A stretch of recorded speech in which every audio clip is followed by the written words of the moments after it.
Ira dan Nino adalah sepasang kekasih yang sudah menjalani hubungan selama 9 tahun.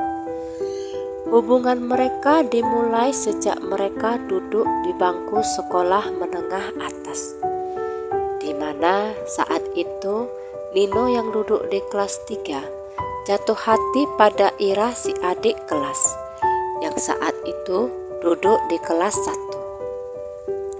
Saat ini Ira sudah berumur 25 tahun dan Nino 27 tahun.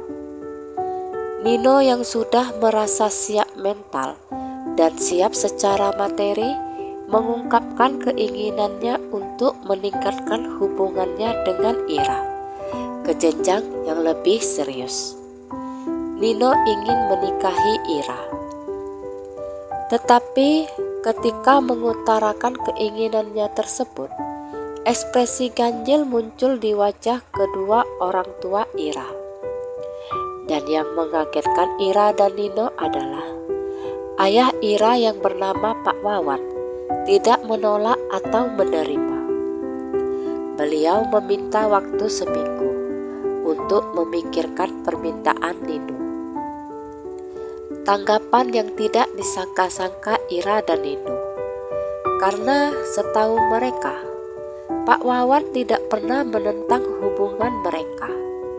Selama ini juga, Pak Wawan selalu bahagia tatkala Nino datang berkencan. Kenapa Pak Wawan harus meminta waktu untuk memikirkannya? Bukankah seharusnya beliau langsung menerima pinangan tersebut? Apalagi mereka sudah berpacaran nyaris 10 tahun.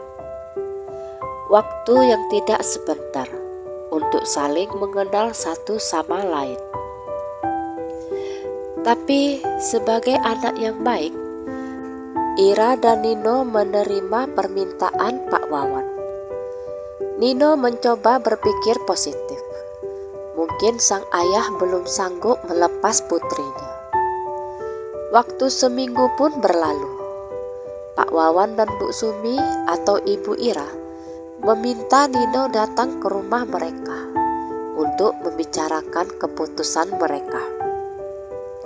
Ketika Nino sudah datang, Pak Wawan pun menceritakan satu rahasia yang sudah lama dipendamnya bersama sang istri. Rahasia itu mengenai siapa Ira sebenarnya. Ternyata Ira bukan anak kandung mereka berdua. Pernyataan yang membuat Ira berasa disambar petir di siang bolong.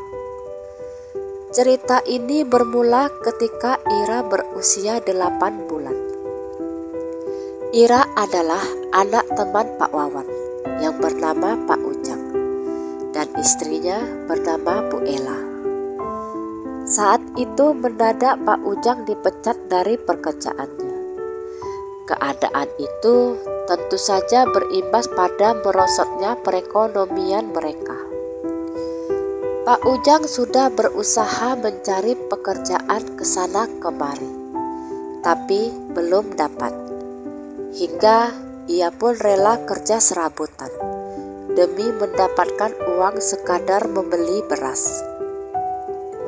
Kalau ada tetangga yang minta tolong, pasti Pak Ujang menerimanya tanpa pikir panjang.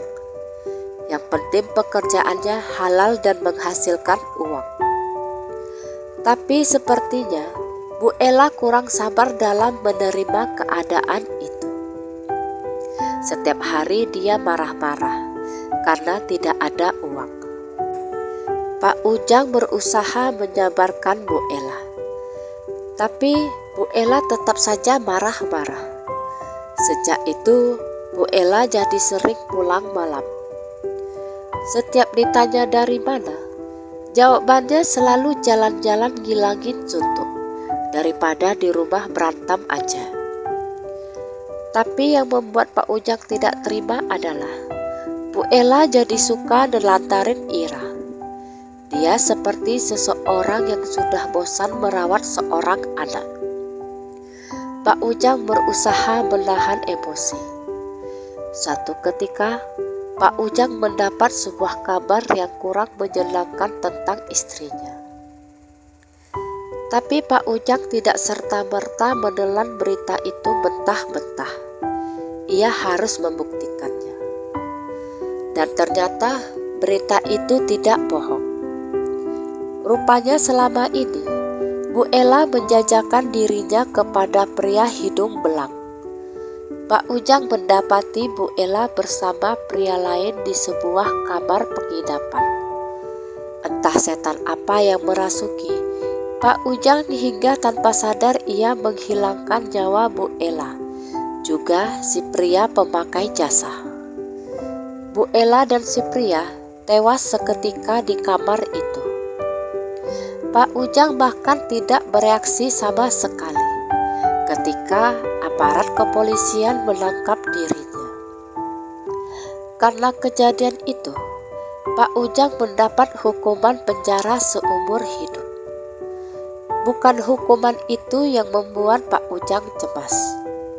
Yang dikhawatirkan beliau adalah bagaimana dengan nasib si kecil Ira. Maka ketika temannya yang tak lain dan tak bukan adalah Pak Wawan datang mengunjunginya, Pak Ujang meminta Pak Wawan untuk mau mengadopsi Ira. Pak Ujang bahkan meminta Pak Wawan untuk tidak menceritakan siapa dirinya kepada Ira. Karena Pak Ujang tidak ingin membuat putrinya malu punya ayah seorang narapidana. Selama ini Pak Wawan sanggup merahasiakan hal ini pada Ira. Tetapi ketika Ira ingin menikah, bukankah itu kewajiban ayah kandungnya untuk menikahkan anak gadisnya? Biar bagaimanapun, Pak Wawan tidak mau menghilangkan nasabnya Ira.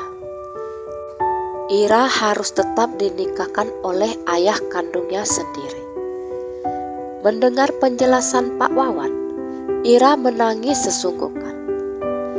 Pak Wawan dan Bu Sumi hanya bisa meminta maaf pada Ira, karena ini semua kemauannya Pak Ujang.